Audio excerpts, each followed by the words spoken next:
Então, dando início à nossa reunião de número 25, no dia 19 de março de 2017, vamos iniciar a primeira parte do nosso estudo com a leitura e discussão do Evangelho. Capítulo 12. Amai os vossos inimigos. Pagar o bem, pagar o mal com o bem. Os inimigos desencarnados. Se alguém vos bate na face direita, apresentar-lhe também a outra. Instruções dos espíritos, a vingança, o ódio. Só para deixar claro qual era a aula de hoje. Ou será? E eu abri aqui, ó. Não, então, por isso Instruções dos espíritos. Por isso eu não quis abrir. Instruções dos espíritos, a vingança. É versículo 9. Então, fique registrado que este é exatamente o tema do nosso estudo da terceira parte hoje. Então, instruções dos espíritos, a vingança. A vingança é o último vestígio abandonado pelos costumes bárbaros que tendem a se apagar no meio dos homens. Ela é como o duelo, um dos últimos vestígios desses costumes selvagens sobre as quais se debatia a humanidade no início da era cristã. Por isso, a vingança é um indício certo do estado atrasado dos homens que a ela se entregam e dos espíritos que podem ainda inspirá-la. Portanto, meus amigos, esse sentimento não deve jamais fazer vibrar o coração de que se diga e se afirma espírita. Vingar-se vós, sabeis, é de tal modo contrário a esta prescrição do Cristo, que é: perdoai aos vossos inimigos, que aqueles que se recusa a perdoar. Não somente não é espírita, como não é nem mesmo cristão. Vingança é uma inspiração tanto mais funesta quanto a falsidade e a baixeza são suas companheiras assíduas.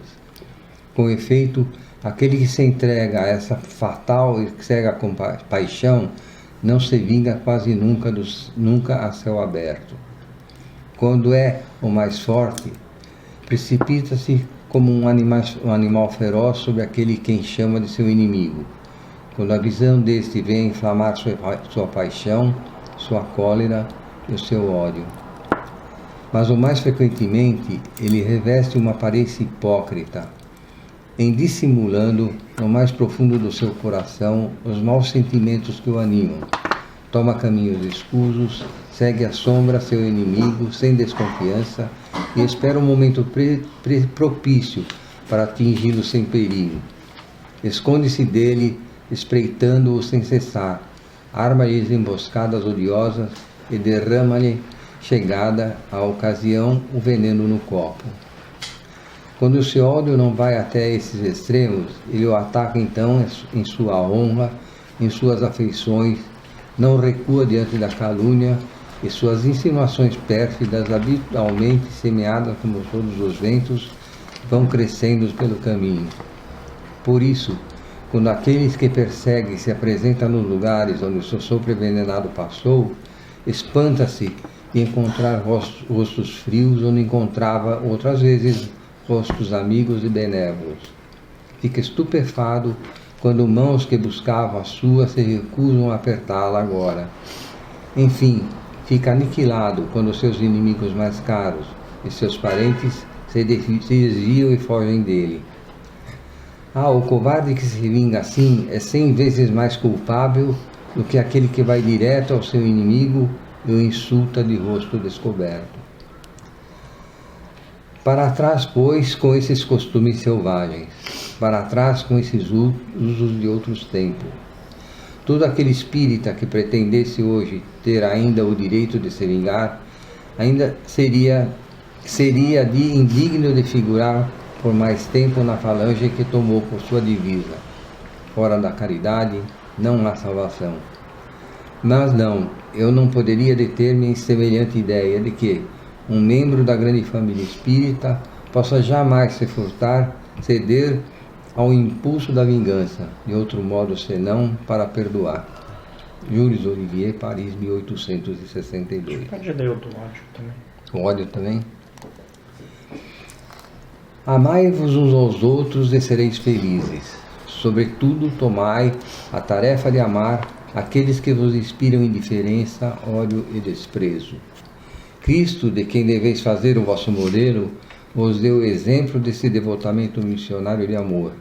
Amou até dar o seu sangue e a própria vida. O sacrifício que vos obriga a amar aqueles que vos ultrajam e vos perseguem é penoso, mas é precisamente isso que vos torna superiores a eles. Se vós os odiais como vos odeiam, não valem mais do que eles. É a hóstia sem mancha ofertada a Deus sobre o altar dos vossos corações, hóstia de agradável aroma, cujos perfumes sobem até ele. Ainda que a lei do amor queira que se ame indistintamente a todos os irmãos, não endurecem o coração contra os maus procedimentos. Ao contrário, é a mais penosa prova, eu sei, uma vez que durante minha última existência terrestre experimentei essa tortura. Mas Deus lá está e pune nesta vida e não na outra aqueles que faltam à lei do amor. Não vos esqueçais, meus caros filhos, que o amor vos aproxima de Deus e que o ódio nos afasta dele. Fenelon, Bordeaux, 1861.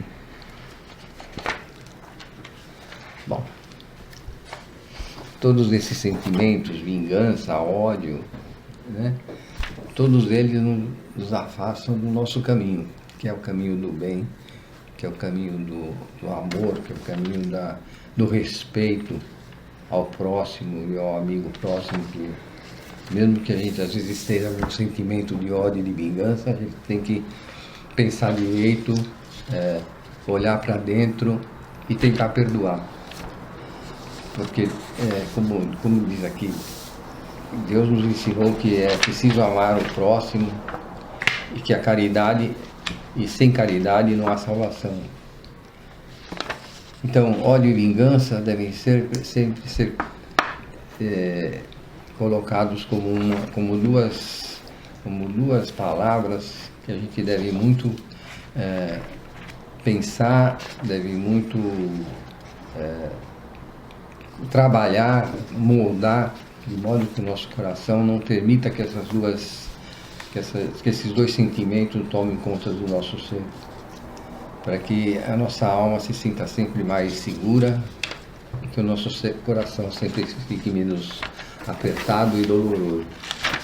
Eu acho que se conseguirmos pelo menos um pouquinho, lógico que a gente sempre tem algum ódiozinho, alguma vingancinha no coração, não há quem não teve. Mas se a gente pudesse, além com a nossa reforma íntima, fazer com que esses sentimentos sejam vencidos, acho que nós estaremos dando um passo enorme para a nossa salvação. Acho que eu penso isso. Um elemento de pano de fundo desse tema que eu, por um acidente, tenho me ocupado de passar aqui, né, para a gente refletir, que é a questão da comunicação não violenta, né, da raiva, das reações impulsivas. Um elemento de fundo está associado à ideia que dá o título a esse capítulo do Evangelho, que é pagar o mal com o bem, né? Então, retribuir o mal com o bem. E a essência dessa frase não é ser tolo, não é ser ingênuo, não é ser uma pessoa sem firmeza, sem posição, mas é ao contrário. É por meio da capacidade de sustentar no corpo, sustentar na psique as investidas da violência, que você consegue humanizar aquele que te oprime. Então a ideia de retribuir o mal com o bem está associado à persistência, determinação de que o mal é apenas uma etapa, né? Um processo que será superado pelo aprendizado. E aí o papel de quem quer reproduzir ou tornar essa nossa terra um pouquinho mais próxima do reino de Deus ou do reino dos céus, é tentar humanizar aquele que te oprime, relembrando, né? Restaurando na pessoa que causa esses malfeitos, aquilo que a lembra de que é humano. Eu não vou falar mais, porque senão entra muito na minha aula, mas novamente, né? Eu não me canso de surpreender com essas, entre aspas, coincidências temáticas. É sempre, né? Uma coisa que eu acho importante é não achar que você não torcer para o seu inimigo, ou para quem você faz alguma coisa que você não concorda, você não torcer para que ele não se dê mal, né? Não significa que você torce para que ele se dê bem dentro daquilo que ele está fazendo de errado, que você considera errado, ou que você não concorda, né? Não quer dizer que você, a partir do momento que você fala, não vou me colocar contra, não vou ficar com raiva, então eu estou torcendo para que ele se dê bem. Não é isso. Se o seu inimigo acabar se dando mal, pode criar ainda uma raiva ainda maior, e aí só vai manter aquele ódio e tal. A questão não é se dar bem, é que ele enxergue o que ele está fazendo, né, e tente melhorar e tal. Mas não é...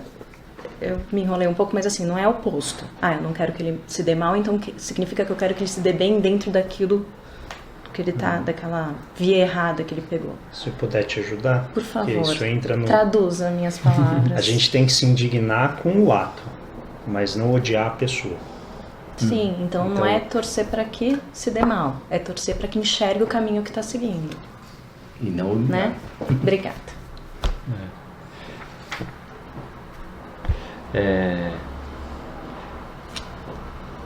Ele falou, ele começa você falando que o duelo era um costume do século XIX, né?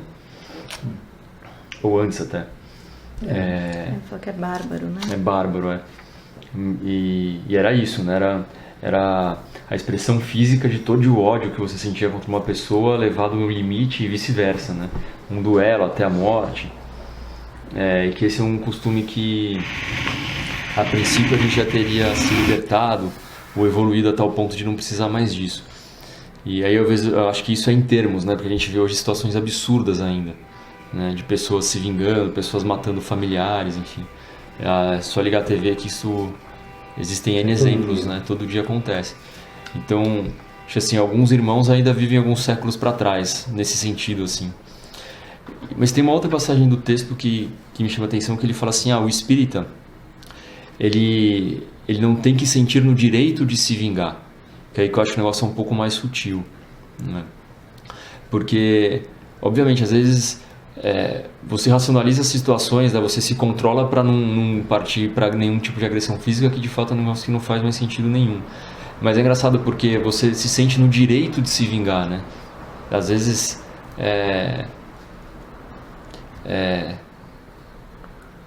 às vezes você pode, acho que as pessoas às vezes até deixam de tomar uma atitude extrema pela punição que elas vão ter e não necessariamente por uma consciência plena, assim, porque o sentimento de direito de se vingar, ele existe, ele é muito presente, assim, em várias situações. A pessoa fez alguma pra você, você tem o direito de devolver. Será que você realmente tem esse direito? Por que você está passando por isso? Né? Por que aquela pessoa está fazendo isso com você? Aquilo lá talvez seja maçante para que você melhore, aquilo lá talvez seja algo que você precisa resgatar. Mas você consegue pensar uma que tem direito?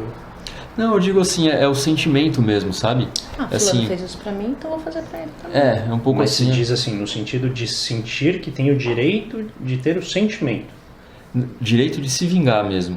Por exemplo, alguém efetivamente, lei do talião lá. Não, assim, pode ser uma vingança um pouco mais sutil, né, também, não precisa ser dente por dente, olho por olho. Mas, por exemplo, alguém faz algo que te desagrada, você pode esperar uma outra situação para colocar ela numa situação delicada, assim.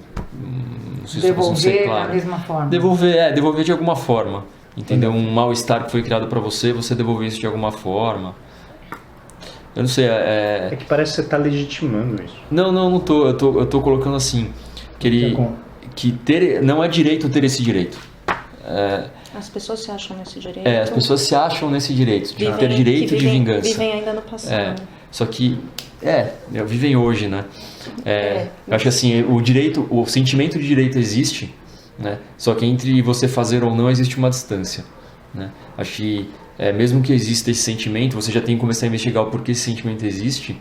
Agora, acho que nós aqui não faríamos, né, um ato de vingança em si. Também acho. Condições não tenho normais, certeza, temperatura e pressão, não. Exatamente. Na situação a gente Não, fica é que só do jeito que você estava falando, Condições parecia normais que as de pessoas raio e tinham... tempestade. Que ele estava sim. concordando. Não, que ele estava parecia que você concordando estava... em ter. Por isso eu questiono, parecia que você estava dizendo que as pessoas Que era tinham um certo, direito ter. natural. Ah, não. Eu tô querendo dizer assim, Que o elas se sentimento davam. existe. As pessoas se Porque ele fala acham assim, o no espírita direito. não deveria sentir o direito de se vingar. Né? Mas na verdade esse direito de se vingar, ele existe. A gente tem. Mas eu acho que... Mas ele falou que não devia sentir é porque tem, né? Mas vamos ler de novo essa parte, o senhor lembra onde está? Tá na primeira passagem. Porque eu não No sei se é primeiro se trecho que você sentir ou se é o ato em si. Só pra gente tirar a dúvida.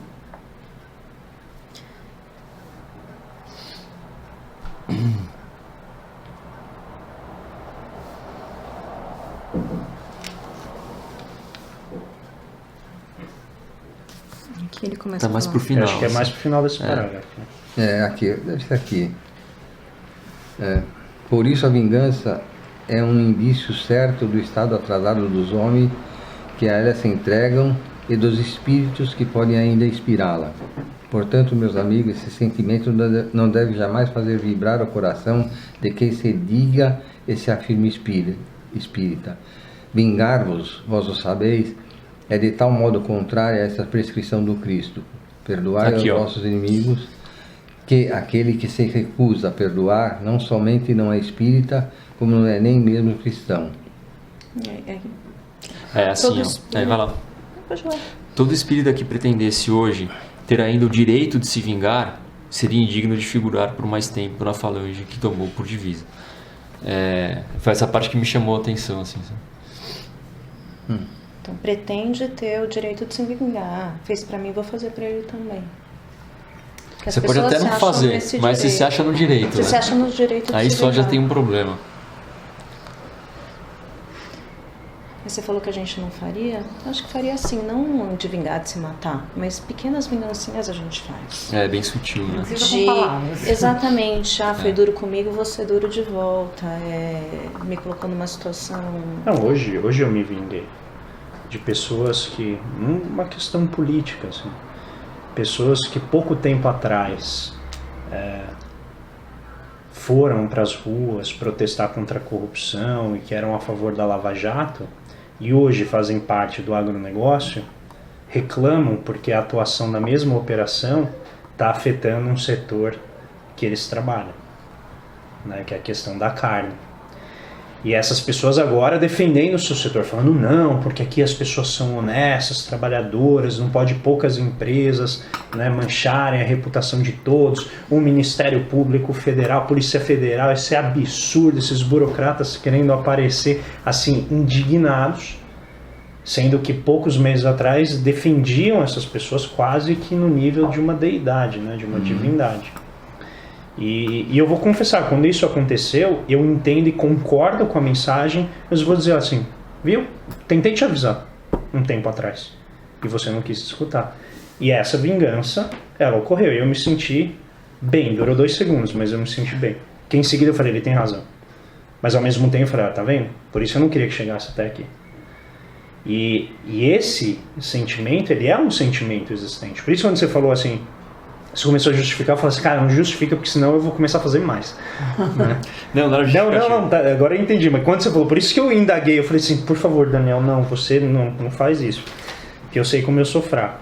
Então eu acho que a vingança, se por um lado ela não é levada, né, até as últimas consequências, pelo menos na parte mais civilizada aqui da humanidade, do Ocidente, se a gente quiser restringir, eu acho que ela ainda faz parte, está nos nossos corações. Cara. Eu acho também. Eu acho que não é algo trivial, assim. Porque esse sentimento de se sentir no direito, ele é não vou dizer constante, mas ele existe. Então, e ele pode até ser, ele em geral é inconsciente. Quando você, e tem a ver com o que a gente vai conversar aqui na terceira parte, porque quando você recebe algum tipo de mensagem de cima, seja ela por um Deus vingativo, um Deus amoroso, ou pelo revelador via mensagem do Espiritismo, você também entra no erro da Hermance Dufour, que a Hermance Dufour caracteriza de criar aquela imagem idealizada e exagerada de si próprio, em que você diz assim, não, eu tenho que ser perfeito, eu sou espírita, então eu não posso fazer isso.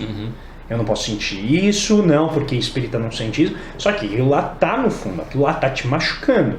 E aí, eventualmente, vai aparecer em outra forma. Então, como eu vim aqui e confessei essa minha vingança, várias outras pessoas que se dizem espíritas, se dizem puras de coração, podem ter situações como essa, em que ela se regozija, né, com a situação, ou talvez o malefício Mal-estar ali. Causado ao outro, mas que não foi ela que causou, mas ela se sente como se ela tivesse causado. E ela se sente ali redimida, né, e finalmente em paz, porque o dano foi devolvido. Então o problema é o inconsciente, né? E uma mensagem muito forte que tem aqui, mas que eu não vou falar porque não foi selecionado aqui para aula, mas nos estudos apareceu assim: longe da vista, longe do coração, só que não está longe da psique, que é o inconsciente.